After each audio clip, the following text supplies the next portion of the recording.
The rifle hit the marble floor with a metallic crack that sliced through the hush of the memorial hall. Gas rippled outward. The young ceremonial guard's hands trembled, his breath catching as the weapon rolled near the feet of an old woman leaning on a cane. And before anyone could move, before the officers could bark their reprimand, she bent down, picked up the rifle with startling steadiness, and whispered words that made the entire hall fall silent. No one breathed, no one moved, because the world had seen guardians of honor break before, but they had never seen her rise. A ceremonial guard fails in front of a crowd. His rifle slips twice. Louder sparks, whispers grow cruel. Discipline hangs like a blade, but an old woman, weathered and forgotten by most, steps forward. She lifts the fallen rifle with a steadiness that defies her age. What follows is a clash between silence and arrogance, between unspoken sacrifice and shallow judgment, until the truth of who the woman really is transforms the hall, humbles the authorities, and ignites a moment of pure, unforgettable honor. Before we begin, where are you watching from today? And if you haven't already, please subscribe, because stories like this exist to honor the silent heroes the world too easily forgets. The rifle had fallen before, once, trembling out of the guard's inexperienced hands, but the second fall was worse. It echoed in the vast white hall, bouncing off the tall pillars that guarded the names of the fallen engraved into the stone. The young guard's face burned with humiliation, his jaw quivering despite his desperate attempt to hold firm. People snickered in the back rows. A few teenagers recorded on their phones. An older officer muttered to his subordinate, just loud enough for a few to hear, "He should have never been chosen. He's not ready." The old woman, wrapped in a gray shawl, stood among the crowd.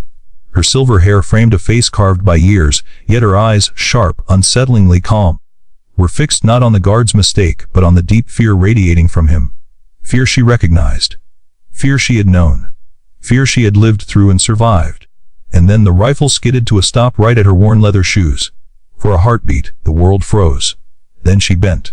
Her joints protested, but her grip was sure, steady, almost practiced. And when she straightened, holding the ceremonial rifle against the light, the crowd's chuckles dissolved into stunned quiet. The officer stiffened. Even the guard's breath escaped him like a prayer. Because the way she held that rifle, it wasn't clumsy. It wasn't hesitant. It was familiar. As if she had held its real brother on darker days. She didn't speak. Not yet. She simply held the rifle, weighing it as if deciding what to do with it.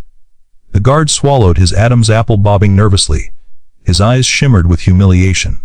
He felt exposed, small, unworthy beneath the gaze of the crowd. The old woman saw everything. How his boots were too new, how his gloves were slightly oversized, how his shoulders strained under the pressure of perfection, how he fought tears behind rigid discipline. She stepped closer, offering the rifle, but not like someone returning an object. She offered it like a teacher returning a responsibility, like someone acknowledging the burden he carried. That was the first moment the tension broke, but the real storm had only just begun. Her name was Mara Ellings. Few knew it anymore. Even fewer remembered the commendations once pinned to her uniform. Long before her hair turned white, she had served in a unit so disciplined it was rumored their shadows stood at attention. She had been a drill instructor, a tactical coordinator, and on one fateful night during a foreign deployment, the only surviving member of a squad outnumbered 10-1. She remembered the night she crawled through the dust, blood seeping from her ribs, dragging 2 wounded comrades behind her while bullets chewed the earth around her. She remembered the sting of smoke in her lungs, the iron taste of fear. And the moment she realized that courage was not the absence of fear, but the decision to move despite it. She remembered the weight of her rifle, the warmth of its grip under her palm, the way it became both shield and burden. And she remembered the quiet nights years later, sitting alone in an empty house, touching the old metal case with trembling fingers, whispering the names of those who never came home. So when she saw the young guard's hands tremble today, she felt the echo of something heavy and sacred. She knew what it meant to fail publicly, to shake under the weight of unseen battles. She knew what fear of judgment could destroy. And she vowed silently, not today, not this boy, not in front of this crowd. The officer in charge stepped forward, but his tone was cold. "Ma'am, that rifle is not a souvenir," he said sharply. "Please hand it over immediately." Murmurs stirred. Some nodded approvingly, believing order had been restored. Others looked at the woman with annoyance, as if she were an intruder disrupting an orderly ceremony. But she kept the rifle close for one more breath, unconcerned by the authority pressing down on her. Her silence unsettled the room. It wasn't the silence of confusion, it was the silence of judgment. The kind someone carries after seeing more than most can understand. The young guard looked torn between duty and shame. When she finally extended the rifle toward him, her hands were steady. His were not.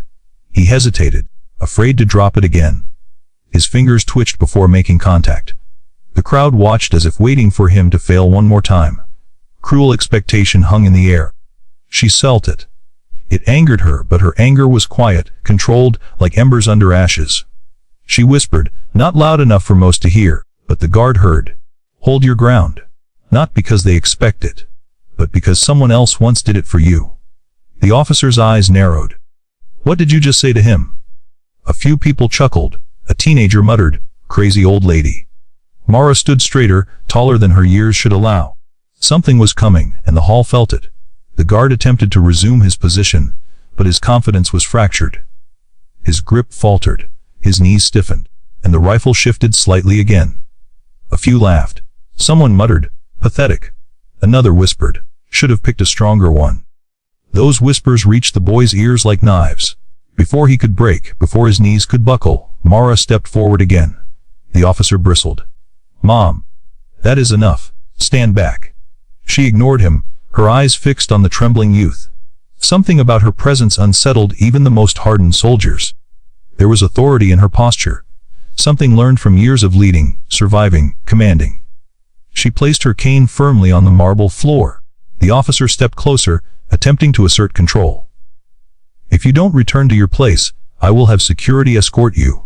Before he could finish, another figure from the back of the hall raised a hand, not in command, but in recognition. A retired colonel, present as an honored guest, whispered, stunned. Is that Mara Ellings? For the first time, fear shifted, not toward the boy, but toward the woman. People began to murmur, heads turned, phones lowered. If the retired colonel was right, then the frail woman standing in the front row wasn't just some elderly visitor. She was a legend whispered about in old barracks, the Iron Widow. The woman who had stood her ground when entire squads had fallen. The woman who had trained units that shaped national defenses for years. The officer's expression shifted from irritation to unease. Mom, are you? She didn't answer. She didn't need to. Instead, she turned to the young guard and lifted her chin at him, communicating something silent, powerful, commanding. Stand tall. Her presence, her silence began to reshape the room. The whispers quieted. Even the teenagers lowered their phones, sensing that something sacred was happening. The officer's authority crumbled in the face of her unspoken rank. She stepped closer to the ceremonial platform, her cane tapping rhythmically. She placed one hand on the guard's shoulder. Her voice remained low, but somehow everyone heard. Courage is not built in ease. It is built when you shake and stand anyway. She then spoke a line that many would repeat for years. Honor is not the absence of failure. It is the refusal to surrender your ground. The guard inhaled sharply. The trembling in his hands stilled, slowly, but undeniably. The rifle remained steady, and the hall went still in awe. The retired colonel stepped forward, saluting her with a trembling hand. Others followed, not by command, but by instinct, by reverence. The officer, red-faced but powerless, lowered his gaze. Mara looked at the guard with quiet pride. Again, she said softly, "Lift it, for them." She tilted her head toward the engraved names lining the wall. The guard lifted the rifle, smoothly, precisely, perfectly. This time, the hall wasn't mocking. This time the silence was reverent. Mara nodded once. Then she slowly saluted with her trembling fingers, an act she had not performed in years. The young guard mirrored her. One by one the entire hall stood, veterans, civilians, teenagers, even the officer. Everyone stood in silent respect. It was not the boy's perfection they honored, but the courage to stand back up. The silent strength of an old woman who remembered what sacrifice meant, and the truth that sometimes legends walk among us wearing soft shawls and leaning on canes. 3 lines echoed in the hall, carried in whispers, recorded in hearts. Honor is not the absence of failure. Stand tall, even when your hands tremble. Some battles are fought loudly. The most important ones are fought in silence. The ceremony resumed, transformed entirely by the moment. When the guard completed the sequence without a single error, the applause was thunderous, not for precision, but for resilience. When the ceremony ended, the young guard approached Mara, eyes full of gratitude too deep for words. She simply touched his arm. "One day you'll be the one lifting someone else up," she murmured. "That is how honor survives." The officer attempted a stiff apology, but she simply nodded and walked past him, uninterested in pride or recognition. Her work was done. As she exited, the crowd parted like a tide, offering her the kind of respect no medal could ever command. Outside, the breeze lifted her shawl, and for a moment she looked younger, as if shedding years of silence. The guard watched her leave, standing tall, rifle strong in his grasp. Some heroes shout. Some heroes command. But some heroes, the ones who change people quietly, lead through presence, patience, and the unwavering strength of a lifetime of battles no one else sees. This story is a reminder to honor the silent warriors around us. Those who have carried burdens heavier than any weapon. Those who stand up not for glory, but for the next generation. Where are you watching from today, and what does honor mean to you? Share your thoughts in the comments, and if you want more stories that shine a light on unseen heroes, subscribe for more.